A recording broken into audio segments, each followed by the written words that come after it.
As a مسلم ہمیں پتہ ہونا چاہیے کہ روزے کی کتنی اقسام ہیں۔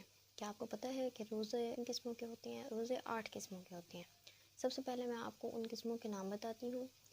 فرض معین، فرض غیر معین، واجب معین، واجب غیر معین، سنت، نفل، مکروہ، حرام۔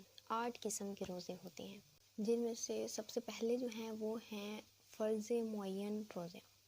فرض معین وہ روزے ہوتے ہیں جو کہ ہم ماہ رمضان میں فرض روزے رکھتے ہیں، سال بھر میں ایک مہینے ماہ رمضان میں۔ اور غیر معین روزے وہ ہوتے ہیں جو ہمارے ماہ رمضان کے روزے ہوتے ہیں، ان میں سے ہماری قضا ہو جاتی ہے کسی عذر کی وجہ سے یا بغیر عذر کے، تو ان کو غیر معین روزے کہا جاتا ہے۔ یہ دوسری قسم تھی روزوں کی۔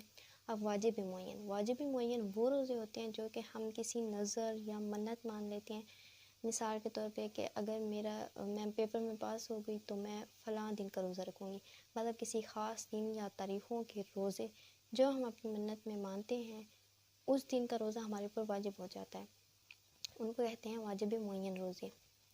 پھر آ جاتے ہیں واجب غیر معین روزے۔ واجب غیر معین روزے ہمارے کفارے کے روزے ہوتے ہیں اور ہماری نظر والے روزے ہوتے ہیں، جو کہ ہم نے پھر لازمی رکھنے ہوتے ہیں۔ پھر اس کے بعد آ جاتا ہے سنت روزے۔ سنت روزے وہ ہیں جو مطلب آپ صلی اللہ علیہ وسلم سے، آپ کو پتہ ہے سنت کا مطلب وہی ہے وہ عمل جو آپ صلی اللہ علیہ وآلہ وسلم نے کیا ہو۔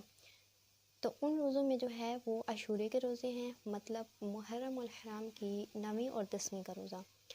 عاشورہ کا مطلب ہوتا ہے محرم الحرام کی 10ویں تاریخ، اور اس کے علاوہ ذی الحجہ کی 9ویں تاریخ کا روزہ اور ایام بیس کے روزے۔ ایام بیس مطلب جو بھی مہینہ ہوتا ہے اس کی 13ویں، 14ویں، 15ویں تاریخ کو ایام بیس کہا جاتا ہے۔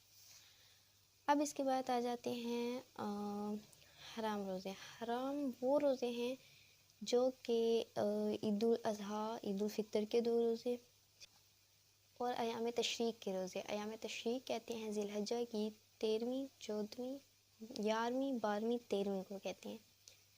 سوری ٹو سے ایام تشریق ذی الحجہ کی 11ویں، 12ویں، 13ویں تاریخ۔ مکروہ وہ روزے ہیں کہ صرف سینچر کے دن کا روزہ، صرف عاشورے کے دن کا روزہ اور نوروز کے دن کا روزہ، عورت کو بغیر اجازت خاوند کے نفلی روزے رکھنا، یہ مکروہ ہے۔ اور اب آ جاتے ہیں نفل پہ، مستحب اور نفل ایک ہی، فرض اور واجب اور سنت، ان کے بعد جو بھی روزے ہیں وہ مستحب ہیں، وہ نفلی روزے ہوتے ہیں۔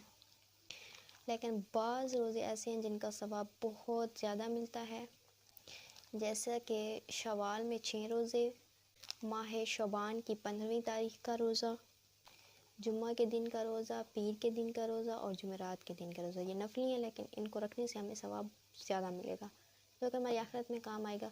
تو یہ 8 قسمیں تھی روزوں کی۔